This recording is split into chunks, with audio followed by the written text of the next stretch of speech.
we have a very different perspective of the ego. Yeah. It is a bit controversial now because people find it difficult to move away from the fearful beliefs. Up until this point, the ego has been described as evil. I used to liken it to the devil. Because that's what I was taught. I never believed it, Wow. never believed it. But all I heard was that the ego is bad. And it was always, the connotation was always bad. That guy has a huge ego. He's horrible. That, Mhm. all this stuff. I never got it. I never understood that. So we have to understand that the teachings up until this point have all been in vibrational agreement with the third dimension, with the contrast, and they all served a wonderful purpose of moving us forward in some way, okay, opening us up in some way. So the ego is still being taught as this edging God out, or which hurts my heart when I say that, actually. Yeah, me And too. because now what I know. Anyway, so, Joseph came out, their first book, they talk about the soul's perspective of the ego. So the ego aspect, the way we teach it, first of all, you cannot move out of the denseness with beliefs that are dense. There Mhm. is no vibrational agreement. You cannot move into the vibration of the new earth or the vibration of your soul completely with a belief that has fear in it. And the edging God out, the ego is bad. I used to have friends who say, "Well, just get rid of the ego, just totally get rid of it. That's what we're concentrating on." I'm like, Eradicate it. Yes. no. Yes, Yeah. eradicate that. And it makes my heart hurt. Yeah. So Joseph took me through a series actually of understanding of their perspective of the ego. And they began by saying, and this is years ago, they began by saying, we want you to give your ego a name. And so when I did that, I gave it a name that I didn't like. It was a male name, and I didn't like the name. I'm not going to say it because it doesn't matter, but it was a name that rubbed me the wrong way. But I gave it that name, and I visualized the ego as a 2-year-old tantrum throwing brat. Mhm. That's what I visualized it at, and I gave it this name. 2 days, I think, 2 days went by, and I couldn't stand it made me so it made me so sad to think, and I didn't know why yet. And I was calling this thing, and I it made no sense. So I went back to Joseph and I said, wait a minute, this isn't working. And they said, good, it wasn't supposed to work. We're trying to give you the feeling. We want the emotion, right? The emotion is our vibrational indicator. Okay. So ultimately, what they showed me this visual in a meditation. This is how they first described the purpose of the ego. They said, we want you to go. I call this the down by the river process now. Very important. This will take so much stress off so many people. It has already. So they said, okay, so go into a meditation, went into a meditation, and they said, now we want you to visualize a wide river, a beautiful river. And I had just come back from Madison River I went fly fishing for the first time ever. It was amazing. I loved it. Anyway, so I had this visual Ups, of this. girl. That's Isn't that weird? Yeah, it was great. Anyway, so I visualized this beautiful river I had just come from. And they said, now sit down on the riverbank. And I did. And they said, look to your left. And I looked, and my ego was sitting there, a bright light. I knew it was my ego. They didn't say anything. I just knew it was. And they said, now look to your right. And I did. And it was Joseph. It was my soul. 3 lights sitting there.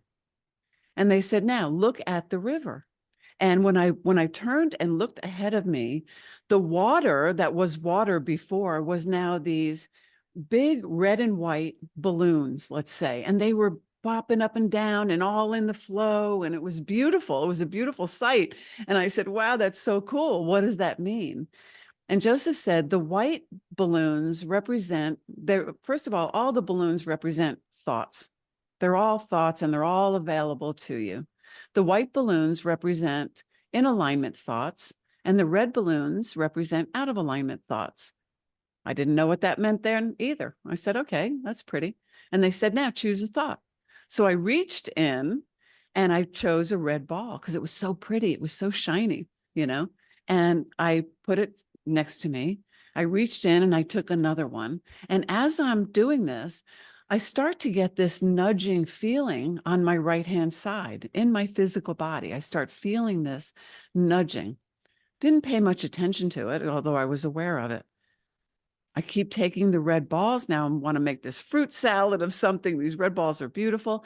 And the more I take, the worse I feel. The stabbing on my right-hand side is now unbearable. And I looked over at my ego and I said, "What are you doing? Why are you doing that?" And the ego said, "I'm not doing that. I am making you aware of the choices that you're making that are out of alignment. And the choices that you make that are out of alignment manifest out of alignment experiences, beginning with your emotions. They don't feel good. And ultimately, they will manifest in your body as illness and sickness. Hmm? And they will continue to manifest out of alignment experiences. You are creating a pathway for yourself by the choices that you're making unknowingly. The choices that you're making will ultimately manifest experiences that you don't like, that are going to be unpleasant, to put it nicely. So if I were you, the ego says, if I were you, I would put them back and choose again. So I started putting them back. And as I'm putting them back, I'm shifting my focus to the white balloons because now I have an understanding. So I put them back, the pain is gone. I start choosing the white balloons. And as I'm choosing them, I'm feeling overwhelming love and excitement and passion and all of these emotions that come from our soul vibration, overwhelming love. And I see I can see opportunities opening up and joy and excitement. And I looked at my soul, I looked at Joseph, and they high-fived me and they said, "Yes, keep choosing, keep choosing. This is your eternal path. And this is where you are right now." This example, this process of understanding the ego is your deciphering of the choices that you're making and how they feel. That's beautiful. The way that, as you're speaking, the way that it was shown to me, like as you're speaking, like I feel like I was there with you Yes.